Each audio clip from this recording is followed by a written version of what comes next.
past, God spoke to our ancestors through the prophets at many times and in various ways. But in these last days, He has spoken to us by His Son, whom He appointed heir of all things, and through whom also He made the universe. The Son is the radiance of God's glory and the exact representation of His being, sustaining all things by His powerful word. After He had provided purification for sins, He sat down at the right hand of the Majesty in heaven. So He became as much superior to the angels as the name He has inherited is superior to theirs. The book of Hebrews wants to convince us that Jesus is better. He's better than anything else. He's better than we realise.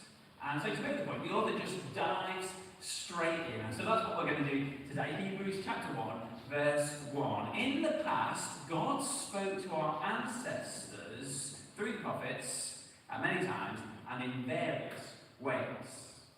So the author is writing to Jewish people, and they become Christians, and they know their Old Testament. And the author says, the Old Testament is great. It's God speaking to Jewish people through prophets at all sorts of times, in all sorts of ways. Now this idea that God spoke, that God is a speaking God, it's a radical one. Now so many people think that God isn't a speaking God. That if He exists, you have to guess what He's like. Lots of religions do that, don't they? They look at creation and they make up myths to explain what God is like. Some people think that God is like a silent, distant, divine recluse. If we are going to find anything about Him, we need to go on a quest and find out for ourselves. Some people think if there is a God, He doesn't speak. Obviously, God, maybe we could hear Him speak if we go on a certain spiritual quest, we go and visit special temples, take certain drugs, go and see a particular guru. Verse 1 says no. God spoke. He's not silently hiding away. He isn't someone that thinks He's so great He doesn't want to communicate with lowly us. He wants us to know about His love and grace. He wants us to know about our sin and His salvation. So Christians want to listen to what God has said and is still saying. God's not silent. See? Our verse. In the past, God spoke to our ancestors through the prophets at many times and in various ways. But in these last days, He's spoken to us by His Son. Can you see the contrast? In the past, He used to speak in bits, through prophets. But now, He's spoken to us through His Son. The Old Testament revelation was good, but Jesus is better. Because the Old Testament is not the whole story. It's not the end of the story. So a few weeks ago, Liz out on kids, but he invited me round to his to go and watch a film. And to my shame, I played the old man card. I was tired out and I just felt like I needed to go to bed at a decent time. So I said to him, look, sorry mate, I just can't make it. I didn't like the idea of going around, watching 3/4 of the film and then saying I need to go home to bed. I wonder if you've ever done that. You go and watch 3/4 of a film and then like maybe you were a kid and your parents have said, no, go to bed, and they turned it off on you. Or the iPad died. Or you're on a plane and it lands and you miss the ending of the film. It's like really annoying and disappointing to invest so much time into that film and then kind of get stuck into the story but not get the ending. Well, that's what the Old Testament is like. It's the start of the story, but it's missing the ending. Now, this is who's old enough and lived in the UK long enough to know who these people are. Anyone shout, who are these? Mr. Chips and Roy Walker. Roy Walker, yeah. And what was the show? Catchphrase, okay? And so it was then taken over by Stephen Walker. Okay? Now, if you've never seen the show, don't worry about it. Mr. Chips used to be hidden behind these 9 squares. And what would happen is you'd press your buzzer and then progressively kind of different squares would come off, and eventually you'd have to guess what Mr. Chips was doing. Over time, the picture becomes clearer and clearer. Well, in the same way, Jesus is like when all the squares have been taken away. You can see it all with this progressive revelation. In the Old Testament, you see something of God's plan to save sinners. But Jesus reveals it all to us. Someone said, the story of Jesus is not a new story, but the finishing of an old one. Other religions say, if you want to know about God, you need to go on this journey of discovery. Hebrews says no. In Jesus, God has come to us. And God, in flesh, speaks directly to us. Who is better to reveal God than God himself? So surely we should listen to him. See how God the Son is described? Who is it that reveals God to us? Whom he appointed heir of all things, and through whom also he made the universe. Now this is really kind of stretching sort of late 90s TV. But anyone ever seen this programme? Oh yeah, if you're watching it, like you can, right? Monica the Glen. Right, what happened in Monica the Glen? Archie is he's working down in London and then realises that his dad is soon going to pass away and he is going to become the heir of this massive Scottish estate. He's going to inherit it all. Well, Jesus isn't waiting to inherit a Scottish estate. He's not heir over a big house. What is he going to inherit? What is he heir over? Heir over a bit of land? A few things? No. He is heir of all things. Everything. The entire creation is his. And that makes sense because the entire creation has been made by him. It is through God the Son that the universe has been created. You're beginning to see that Jesus is better. He's much better than we tend to think. If you knew that I actually am the heir of a very significant estate, it's got a big country house, and I've got loads of money in my account, I'd probably go up in your estimation because you think, well, if you're friends with me, maybe I can give you a cheap little holiday house over the summer, or maybe you need a few thousand, I can just bung it your way. Jesus isn't the heir of some things. All things are his. All resources are at his fingertips. A friend of mine worked in computer game development, and when he was a teenager, he developed a game on a mobile phone game, and it became popular and made him a bit of money. And when I found out that he had made that, he really went up in my estimation. God the Son didn't make a popular mobile phone game. He created the universe. Think about it. He created gravity and carbon and mitochondria and skin cells and plankton and Mount Everest and koalas and elephants and dust and midges and the sun and Jupiter and the Milky Way and the 20 billion trillion stars in our universe.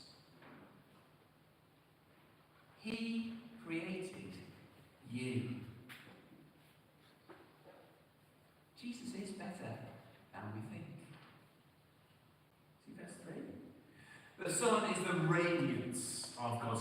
and the exact representation of his being, sustaining all things by his powerful word. The reason Jesus can reveal God's glory to us is because gloriously he is God. There is no glory that is in God that is not in Jesus.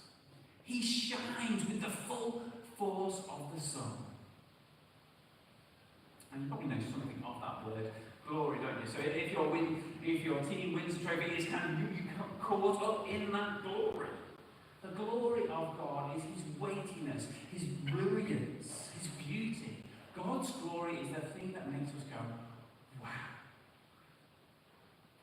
So back in Exodus, God's glory comes down on Mount Sinai. There is this massive cloud, there is thunder and lightning and an earthquake, and you couldn't go on the mountain. Or a little bit later on, when the temple is completed, God's glory comes down and it fills the temple. It's an awesome sight. And when Jesus walked the earth, he was the radiance of God's glory. But he only kept that glory hidden, so that he could accomplish what he came for. We think about it at Christmas, don't we? Veiled in flesh, the Godhead see. Hail, incarnate deity. And God is veiled in flesh. His glory was not shining out of him all the time. It was veiled. I wonder if you can think through the Gospels and think of times when actually Jesus' glory, it shines in all its brightness. You get a glimpse of it. So think about the Transfiguration. Jesus takes some of his friends up the top of this mountain, and he's transfigured before them. He shines with all this brightness. He is bright as lightning. And the disciples, what do? They don't know what to do. Or a little bit later on in the Bible story, Saul is walking towards Damascus to persecute Christians, to lock them up and kill them. And Jesus appears to him, and Saul falls to the ground as if blinded. Or when Jesus appears to John in the book of Revelation, he sees the glory of Jesus and falls down on the floor as though dead. We have too small a view of Jesus. I really encourage you to read through the book of Hebrews. Maybe spend some time this week looking at it and see how Jesus is better. He is better. He's better than the rest. He is God's final word to us. Jesus is the radiance of God's glory. When we look at Jesus and we see him as he is, we go, wow. Jesus is the exact imprint, the perfect representation of the Father. Jesus said, I and the Father are one. You see what Jesus is doing there? He is sustaining all things by his powerful word. So not only is Jesus the heir of all things and the creator of all things, he's also the sustainer of all things. His powerful word sustains all things. If it were not for Jesus, the entire universe would collapse in itself like that. Now, parenting toddlers is kind of hard work. If you've got toddlers at the moment, keep on going, it gets better. But it's also great fun. One of the things I found particularly fun when we were raising our toddlers is that you can get them to think that they're in control. So we with each of them, we'd kind of get them to like blow the lights on, or get them to like blow the TV on. And then we went through this phase of getting so like, let's see if you can do it. See if you can blow to change the screen. So 1, 2, 3, blow. Kind of a bit hard. 1, 2, 3. Oh well, give yourself a round of applause.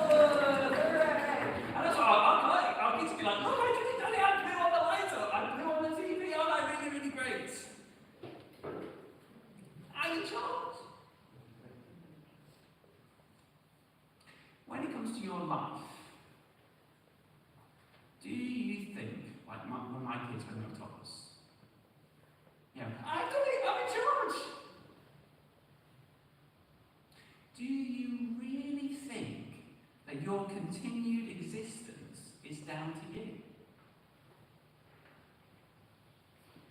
Or have you come to realise that there is someone who is much, much greater, who is giving you life and breath and every good thing?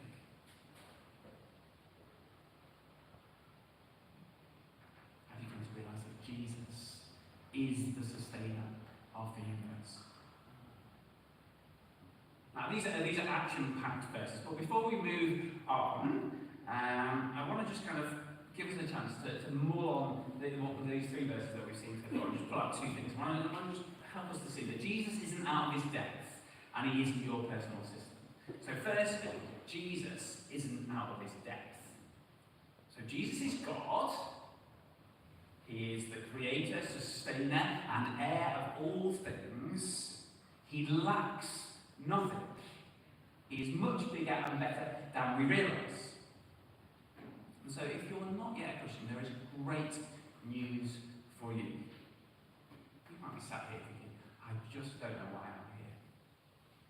Maybe you have really messed up your life. Maybe you have done some shameful things. You think, if there is a God who is perfect and glorious, I'm nothing like him. You feel so far off. Compared to him, you're not worthy. You feel like you're beyond redemption. Jesus is God. There is no end to his power. And he says he's come to save sinners. He once said he's like a doctor.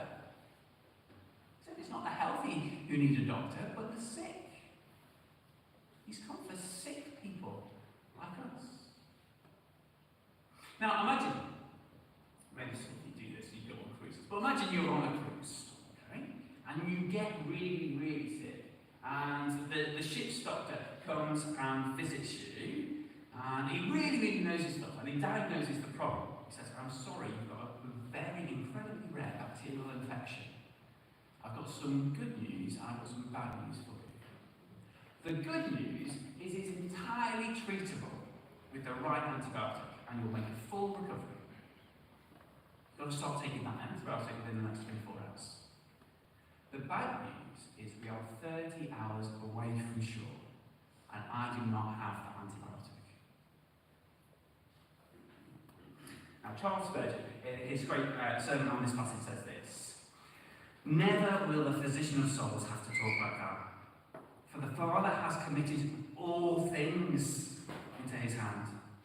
You great sinner, Christ is not lacking in power to save you.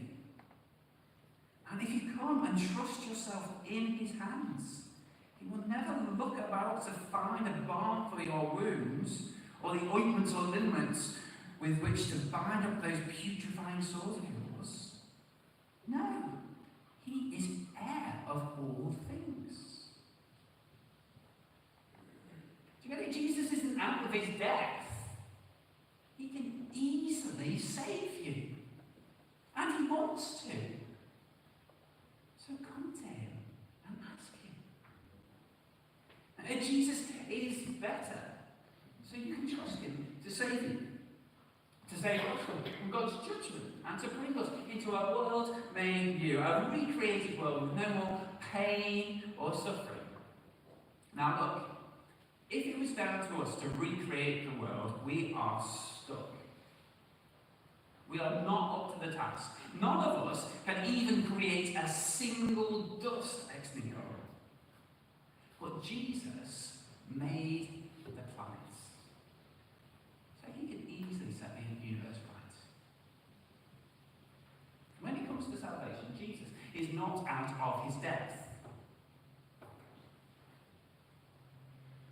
Hebrews later on goes on to say, Jesus is able to save completely those who are his, those who come to God through him. Now, I realise that there are some people in the room now who are Christians and are nodding along with this, in your heart, you maybe believe something a little bit different. You look at your life and you just feel out of your depth. Maybe today you feel like you're drowning. Life is on top of you. It's good that one day Jesus will save you and make this world new. And yeah, you're looking forward to that, but life is just a struggle now. You feel like you're barely hanging on by a thread. Out of your depth. Listen to this. Jesus is with you. He is for you, and he is not out of his depth. So Spurgeon, who I quoted, he often struggled with depression. Sometimes he'd have to take months off work because of his struggles. But he took great comfort from this truth about Jesus. Listen to him again.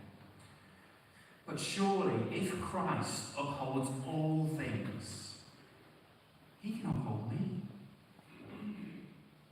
The word of his power upholds earth and heaven. Surely that same word can uphold you, poor trembling heart, if you will trust him. There need be no fear about that matter. Come and prove it for yourself. May his blessed Spirit enable you to do so even now. There is a lot of comfort and help in these words about Jesus. When we see Jesus more clearly, like when the squares are taken away and we see Mr. Chips, we can realise how life should be lived. And we can realise that Jesus isn't out of his depth and he's holding all things together. My prayer is that we would see Jesus in his glory and so grow to trust him. There's great comfort for anxious hearts here. Looking at Jesus in his glory brings comforts, but it also brings a massive challenge. So look back at verses 1 to 3 and realise that Jesus isn't your personal assistant. So Jesus is God. He's the creator, sustainer, and heir of all things. He lacks nothing. He is much bigger and much better than we realise. And that brings comfort, but it's also a massive challenge. He is much greater than we realise. So often we can treat Jesus as like our personal genie, can't we? We pray to him because we want our wishes to come true. Or we think he's our personal assistant who can chip in with some good advice to stop us making too much of a mess of our lives. We can live our lives as if we are great and Jesus is beneath us. We think our opinion matters more than his. We think we are more special than him. We pursue our glory over his glory. Jesus is the creator, sustainer, and heir of all things. He is the radiance of God's glory. He's not your personal assistant. How do you think that truth should impact your life? What needs to change? I'm just visiting, so I'm allowed to kind of throw a ball out here and run away. So imagine this. In a few months' time, Renee jumps up here and he says, he needs someone like you with your gifts to commit to join Westvale Chapel and the team there. And you think about it, and you're convinced that the best thing for the gospel would be if a bunch more people joined together with that team, with Renee, and got stuck in Westvale. And as you think about it, you think for the Church of Rejuvenation to really fly, they're going to have to live in Kirby or work in Kirby or around there. And so you become convinced that that is the plan. And some people should make those sacrifices. Some people should make those sacrifices, so you pray that God would raise up those people. And as you're praying, a thought pops into your head. Maybe I should do it. But very quickly you shut up that thought. You have a long list of why you should not join the team. It will affect my career. My parents wouldn't be happy. I couldn't do that to my kids.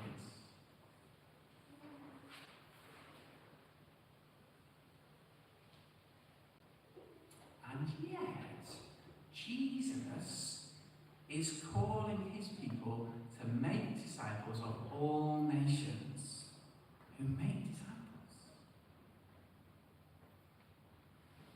It's very easy to put my thoughts above his thoughts. To think I'm the decision maker and Jesus is my assistant. I'm the one who knows what is best for my life. I would be better off, I don't know, trying to follow the middle class stream than radically following Jesus. Now, there are excellent reasons to stay here at Christ Church and be a disciple who makes disciples here. There are great reasons to do that. Not everyone should go to Westdale. But I just want to tease out one example of how we might actually treat the creator, sustainer, and heir of all things. We think he's under us. He's our assistant, instead of our good and gracious Lord. Well, I want to show you one more brilliant thing about Jesus from this reading before I finish. It's this. Jesus isn't waiting for you to finish the job. Now, last year we got the carpet in our hall changed, so we hadn't had the change since we moved in 12 years ago. And so we thought generally we could keep the house fairly clean. We've got 3 young kids, we've got loads of people coming in our house, but we hoover, and our house isn't a state. And so I was really, really shocked that when I pulled up the carpet, there was just loads and loads of this sand and dust and filth under the carpet on top of the concrete. We thought we'd been keeping everything clean, but underneath it was still filthy. We need to have done a much better job of keeping things clean. Keep that in mind as we look at verse 3. After he had provided purification for sins, he sat down at the right hand of the Majesty in heaven. So he became as much superior to the angels as the name he has inherited is superior to theirs. In the Old Testament, the priests who worked in the temple were constantly on the go, offering sacrifices and trying to cleanse the people's sins. They didn't have a staff room where they all sat down and had a chat. And constantly working. But Jesus, God's final word to us, has done a finished work. He has provided purification for sins. Through his life, his perfect life, his death, and his resurrection, he has done everything he needed to purify and cleanse anyone who comes to him in repentance and faith. The reality is, if you are a Christian, your life is not like the floor of my old carpet. It's not that Jesus cleans us up a little bit on the outside, but there's really still a load of filth that needs to be dealt with and sorted out. You know, he cleans us up a bit, and then I need to finish off the job. 2,000 years ago, when Jesus died on the cross as my substitute, he provided purification for all my sin. All the sins I have committed, and all the sins I will commit in the future. All of my sin was placed on him. He took off my dirty clothes and gave me his clean clothes that can never get dirty again. Jesus is not rushing around in heaven, busy sorting out some extra sacrifices to deal with that sin I've just done. See, he has done it all. What is Jesus doing? He is sat down. As he said on the cross, it is finished. So if you come to Jesus in repentance and faith, if you come to Jesus and say, forgive me, you're so much better than I realise, help me, he will. He will completely purify you. It might be that you are a Christian and you're struggling with shame or guilt. There's something you've done and you just feel like you can't be forgiven for it. Look where Jesus is, verse 3. He is sat down. He has bought your forgiveness and now is ruling the entire universe for your good. Jesus doesn't condemn you. So don't condemn yourself. He has purified his people. So trust him. You see, Hebrews 1? Jesus is better than we think. He's the creator, sustainer, and heir of all things. He is God's final word to us, and he is sat down in heaven because he has provided a finished work.